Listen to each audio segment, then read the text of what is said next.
ကျွန်တော်တို့ခု Polyline ဆွဲပုံဆွဲနည်းကိုကျွန်တော်တို့လေ့လာမှာဖြစ်ပါတယ် Polyline ကကျွန်တော်တို့ line နဲ့ပုံစံနဲ့တော့တူပါတယ်ဒါပေမဲ့သူကကြတော့ကျွန်တော်တို့ဒီတခြားသုံး Polyline မှာကသုံးလို့ရမယ်ကျွန်တော်တို့တခြား property တွေလည်းအများကြီးရှိပါတယ်အဲဒီတော့ကျွန်တော်တို့ line မှာ command line မှာကျွန်တော်တို့ line line line လို့ရိုက်ပြီးတော့ကျွန်တော်တို့မဆွဲလဲမနေ့ကတော့ပြောဖို့ကြံသွားတယ်ဒီနေရာမှာဒီ ribbon မှာရှိတဲ့ဒီ command လေးတွေကိုလည်းကိုကြိုက်တယ်လို့ပေါ့နော် line ဆိုရင်ဒီကောင်ပါပဲဒီကောင်လေးကိုယူပြီးတော့ဆွဲမယ်ဆိုလဲဆွဲလို့ရပါတယ် line နဲ့ poly နဲ့မတူတဲ့ဟာလေးတွေကိုတင်ပေးနဲ့ poly ကိုဆွဲရင်းနဲ့ကျွန်တော်တခါတည်းလေ့လာ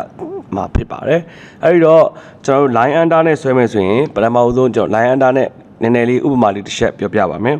line under နဲ့ဆွဲမယ်ဆိုရင်ကျွန်တော်တို့ကတစ်ခါဆွဲရင်ဒီ object တစ်ခုအနေနဲ့သူကသတ်မှတ်တာဖြစ်ပါတယ်ဥပမာဒီကောင်ကိုဆွဲမယ်ဆိုရင်ဒီကောင်ကျွန်တော်တို့ဒီကောင်လေးကိုဆွဲမယ်ဆိုရင် line under နဲ့ဒါလေးတွေဒီလိုလေးတွေဆွဲလိုက်မယ်ဆွဲပြီးသွားရင်ဒီကောင်ကြီးတစ်ခုဒီကောင်ကိုဆက်လိုက်ရင်တော့မှဒီကောင်ကသူဆွဲတဲ့လောက် object တွေအကုန်လုံးသူကဒီဖြစ်နေတာဖြစ်တယ်ဥပမာဆိုကျွန်တော်ဒီမှာဘယ်နှချက်လဲတစ်ချက်နှစ်ချက်သုံးချက်လေးချက်ငါးချက်6ချက်9ချက်10ချက်10ချက်ကျွန်တော်ဆွဲလိုက်တာဖြစ်တဲ့အတွက်ဒီကောင်ကကျွန်တော်8 object အနေနဲ့သူကသတ်မှတ်ထားတာဖြစ်ပါတယ် line ကအဲ့တိုင်းပါအဲ့တော့ line ကဒီကောင်ကဟိုတစ်ချက်ဆွဲလိုက်တာနဲ့ object တစ်ခုအနေနဲ့သူကသတ်မှတ်ထားတာဖြစ်တယ် poly ကကြတော့အဲ့လိုမဟုတ်ပါဘူး poly မှာကျတော့ကျွန်တော် poly နဲ့ဆွဲမယ်ဆိုရင်ကျွန်တော်တို့ဒီ poly ဆိုတဲ့ command လေးကိုကျွန်တော်ပေးလိုက်ပါPN နဲ့ရိုက်လိုက်ပါ PN နဲ့ရိုက်ပြီးဒီကနေပြီးတော့ကျွန်တော်တို့ယူဆွဲလို့ရတယ်ပြီးတော့အဲ့လိုမှမဟုတ်ဘဲနဲ့ကျွန်တော်ဒီမှာဒီ ribbon မှာရှိတဲ့ဒီကောင်လေးကိုသွားပြီးတော့လည်းကျွန်တော်တို့clip ပေးပြီးတော့သုံးလို့လည်းရပါတယ်အဲဒီတော့ကျွန်တော်ဆွဲမယ်ဆိုရင်ကျွန်တော် poly ဆိုပြီးတော့ကျွန်တော် command line မှာကျွန်တော်ခေါ်လိုက်မယ်ပြီးရင် clip ပေးလိုက်မယ်ပြီးရင် under ခောက်လည်းရတယ်ပြီးရင် under ဒီမှာကျတော့ဒီ AutoCAD မှာကျတော့ကျွန်တော်တို့ဒီ command တစ်ခုကိုပေးပြီးသွားရင်ကျွန်တော်တို့ under ခောက်လိုက်တာနဲ့ i command ကအသက်ဝင်မှာဖြစ်တယ် under မခောက်လဲကျွန်တော်တို့ဒီ space bar ခောက်လဲအသက်ဝင်မှာဖြစ်ပါတယ်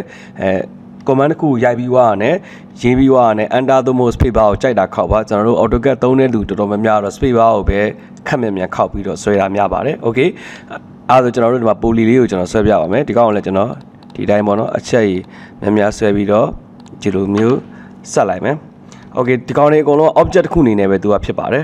်သူက object တစ်ခုအနေနဲ့ပဲသူကဟိုအကုန်လုံးကိုသူကဟိုတတ်မှတ်လိုက်တာဖြစ်တယ်အဲဒီတော့ကျွန်တော်တို့ဒီမှာ line နဲ့ဆိုရင်ကျွန်တော်တို့ကဒီကောင်ကြီးအကုန်လုံးက object တွေဒါကြီးက object ၈ခုအနေနဲ့ရှိမယ်ဒီကောင်ဆိုရင်poly နဲ့ကျွန်တော်တို့ကဘယ်လောက်ဆွဲပေါ့နော်ဒီကောင်ကကျွန်တော်တို့ကဒီ object တစ်ခုနဲ့အနေနဲ့ပဲသတ်မှတ်ထားတာဖြစ်ပါတယ် line နဲ့ poly နဲ့မှာအဲ့လိုမျိုးရှားထားတယ် okay နောက်ထပ်ရှားထားတဲ့ဟာလေးတစ်ခုပြောပြပါမယ် okay ကျွန်တော်တို့က line under နဲ့ဆွဲထားတဲ့ဟာပေါ့နော်ဒါဆိုရင်ကျွန်တော်တို့ line နဲ့ဆွဲထားတယ် line နဲ့ဆွဲထားတဲ့ဟာတွေဆိုရင်ကျွန်တော်တို့ကဒီမှာဒီအကယ်ကိုယ့်ရဲ့ပုံရင်းတစ်ခုထဲမှာပေါ့နော်ကိုယ့်ရဲ့ပုံရင်းတစ်ခုထဲမှာဒီ line under နဲ့ကိုဆွဲထားတယ် line under နဲ့ဆွဲထားပြီးတော့ကိုယ့်ရဲ့ဒီ line thickness ကိုပေါ့နော်ကိုယ့်ရဲ့ line weight ကိုပေါ့နော် line ရဲ့ weight ကိုဟိုအထူကြီးပေါ့နော်ဘယ်လောက်အထူကြီးထားဥပမာဆိုရင်ဒီကောင်ကတော့ကျွန်တော်မနေ့ကတော့ပြောထားသလိုပဲကျွန်တော်0နဲ့ပဲကျွန်တော် thickness ကိုထားရတယ်ဒီကောင်ဥပမာကျွန်တော် thickness ဒီ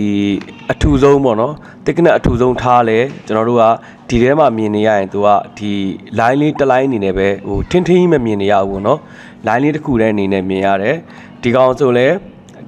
ဒီတိုင်းပဲဟို0ထားတာပြီမဲ့လဲဒီကောင်လဲဒီအတိုင်းလေးပဲ line လေးတစ် line အနေနဲ့ပဲမြင်နေရတယ် okay အဲ့ဒါဆိုတချို့ဒီ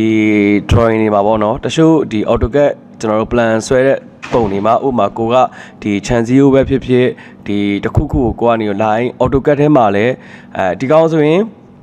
200ထားရတာဖြစ်တဲ့အတွက်နောက်ဥပမာဒီကောင်ဆိုရင်ကျွန်တော်တို့မနေ့ကတော့ကျွန်တော်ပြောထားသလိုပဲကျွန်တော်တို့ preview နဲ့ကြည့်မယ်ဆိုရင်ကျွန်တော် preview နဲ့ကြည့်တဲ့အချိန်ကျရင်တော့ तू ကဒီထူထူကြီးမြင်နေရမှာပေါ့နော်ဒီကောင်တော့ तू ကထူထူကြီးမြင်နေရမယ်ကျွန်တော်တို့ PDF စိတ်မှာပဲဖြစ်ဖြစ်ဒီ print out တဲ့အချိန်ပဲဖြစ်ဖြစ်ပေါ့နော်ဒီလိုကြီးထင်းထင်းမြင်နေရမယ်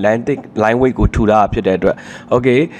AutoCAD ထဲမှာပဲကိုကဒီကိုယ့်ရဲ့ plan view ထဲမှာပဲဒီဟိုကောင်ကြီးကိုထင်းထင်းအနေနဲ့မြင်ကျင်တာပေါ့ထင်းအနေနဲ့မြင်ကျင်တဲ့ဒါဥပမာဒါကိုကဘောင်ခတ်ရှင်တယ်ပေါ့နော်ဘောင်ခတ်တဲ့ဟာကိုကထင်းအနေနဲ့ကိုယ့်ရဲ့ပုံထဲမှာမြင်ကျင်နေဆိုရင်ကျွန်တော်က line နဲ့ကျွန်တော်တို့ဆွဲလို့မရပါဘူး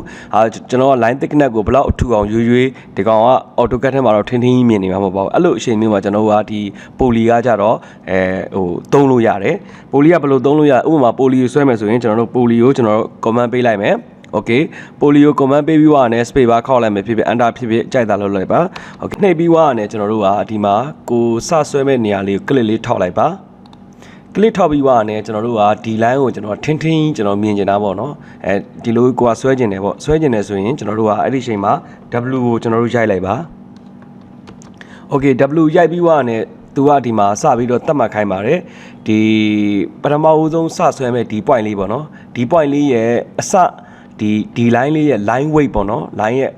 width ကိုကျွန်တော်တို့ဘယ်လောက်ထားခြင်းလဲပေါ့နော်အဲကြောင့်ကျွန်တော်ကဟို 0.2 လောက်ပဲထားမယ်ပေါ့နော်ဥပမာဟိုကိုကြိုက်လောက်ထားလို့ရပါတယ် 0.5 လောက်ထားမယ်ဆို 0.5 လောက်ထားလိုက်ပါတော့ထားပြီးွားပြီဆိုရင်နောက်ထပ်ဒီဘက်ကိုဆုံးမဲ့ point ပေါ့နော်ဆုံးမဲ့ point ရဲ့ဒီ ending point ရဲ့ width ကိုလည်းဥပမာ 0. line ညီပဲထားမယ်ဆို 0.5 ပဲထားလိုက်ပေါ့နော်ဒါဆိုရင်သူကဒီ line က 0.5 width ရှိတဲ့ polyline တစ် line ဖြစ်သွားမှာဖြစ်ပါတယ်ဒါဆိုရင်အဲ့လိုဆိုရင်ကျွန်တော်တို့ဒီဥပမာကိုယ့်ရဲ့ plan view ထဲမှာဒီတစ်ခုခုကိုထင်းထင်းပေါ့နော်ဥပမာကိုယ့်ရဲ့ chance ကိုပဲဖြစ်ဖြစ်ကိုယ့်ရဲ့အခန်းကိုပဲဖြစ်ဖြစ်ထင်းထင်းပြထားခြင်းနေဆိုရင်ကိုဒီလိုမျိုးကြိုက်တယ်လို့ကိုဟိုဒါဆွဲလို့ရပါတယ်ကိုယ့်ရဲ့ line width ကိုပေါ့နော်ကိုကြိုက်တဲ့လောက်သတ်မှတ်ပြီးတော့ဆွဲလို့ရပါတယ်အဲဆိုကျွန်တော်နောက်တစ်ချိန်ထပ်ပြပါမယ်အဲဆိုရင်ကျွန်တော်တို့ poly command ခေါ်မယ်Polio command ရိုက်တဲ့အချိန်မှာဒီ command line ထဲမှာလည်းတွဲရိုက်လို့ရတယ်တူတူပါပဲပမာပဲရိုက်ဒီ command line ထဲမှာရိုက်မယ်ဆိုလည်းရိုက်ပြီးွားနဲ့သူကဒီမှာ click ကြိုက်တဲ့နေရာကိုတစ် point ထောက်ခိုင်းပြီးဖြစ်ပါတယ်သူကအဲ့ဒီအချိန်မှာကရှေ့ကနေပြီးတော့ကိုကဒီလိုမျိုးအနေထားမှာကသူကချက်ချင်းရှေ့ကဆွဲထားတဲ့ command ကိုသူကယူထားတာဖြစ်တဲ့အတွက်ခုနကတော့ကျွန်တော်တို့ယူထားတာ 0.5 အနေနဲ့ယူထားတာပေါ့နော်line width ကို 0.5 အနေနဲ့ယူထားဖြစ်တဲ့အတွက်သူကအခုလေသူက 0.5 ကိုသူက auto သူက command ကိုယူထားပြီးဖြစ်တယ်အဲ့ဒီအချိန်မှာကိုကနောက်ထပ်ဟို line width ကိုဘယ်လောက်ပြောင်းကျင်လဲပေါ့နော် line width ကိုဘယ်လောက်ပြောင်းကျင်တယ်ပြောင်းကျင်တဲ့လောက်ကိုပြောင်းလို့ရတယ်ပြောင်းမယ်ဆိုရင်ကိုက line width ကိုဘယ်လောက်ပြောင်းကျင်လဲပြောင်းကျင်တယ်ဆိုရင်ကျွန်တော်က W လေးနဲ့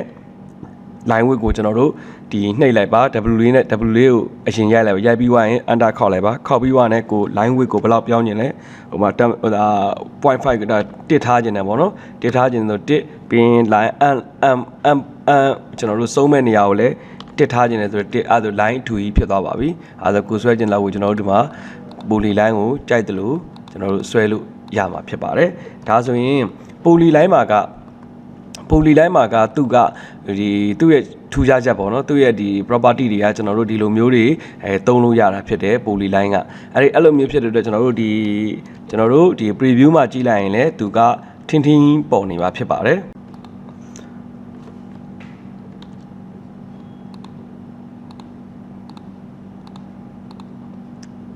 โอเคကျွန်တော်တို့ဒီမှာ preview မှာ print output အတွက်ကြည့်လိုက်ရင်လည်းကျွန်တော်တို့ဒီဆွဲထားတဲ့ဒီ polyline ကို width ထားပြီးတော့ဗောနော်ကျွန်တော်တို့ width ကိုလိုချင်တဲ့လောက်ကိုထားပြီးတော့ဆွဲထားတဲ့ဒီ line က line အထူကြီးအနေနဲ့ကျွန်တော်တို့မြင်မှာဖြစ်ပါတယ်အဲ့ဒါမလို့ဒီ poly ကကြတော့ဒီအဲ့လိုမျိုးကိုယ့်ရဲ့ဒီ model ထဲမှာပဲဖြစ်ဖြစ်ဒီ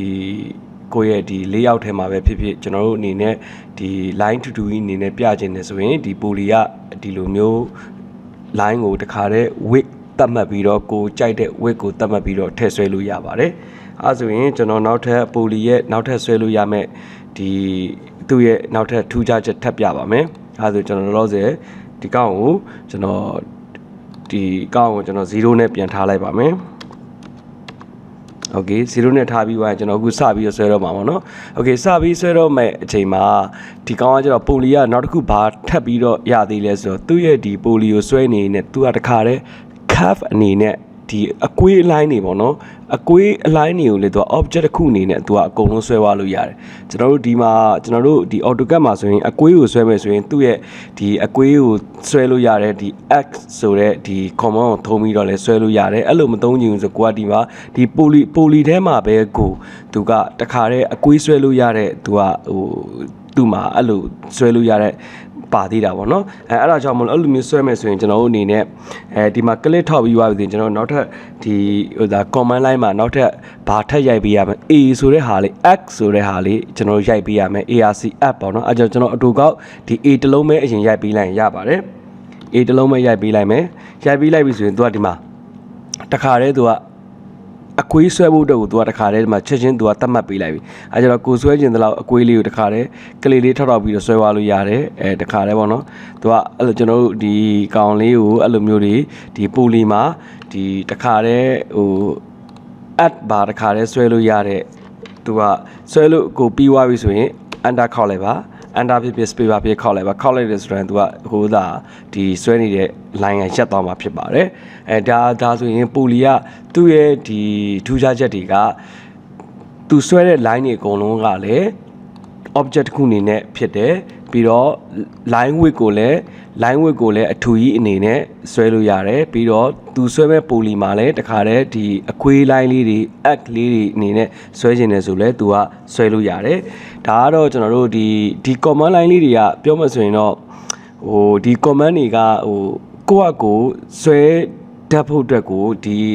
သဘောတရားလေးတွေသိပြီဆိုရင်ကလုပ်ငန်းလိုအပ်ချက်ရဆွဲလာတဲ့အချိန်ကျရင်တော့ကိုယ့်အကိုဘယ်လိုဆွဲရမလဲဆိုတဲ့အယူဆလေးရတော့ကိုဆွဲတဲ့ပုံမှာမူတည်ပြီးတော့ကိုယ့်အကိုအုံနောက်ကဒီစဉ်းစားဆုံးဖြတ်ပြီးတော့ဆွဲရမှာပေါ့နော်ကိုဘယ်လိုဆွဲရမလဲဆိုတဲ့ဟာကကိုဆွဲမဲ့ပုံကြည့်ပြီးတော့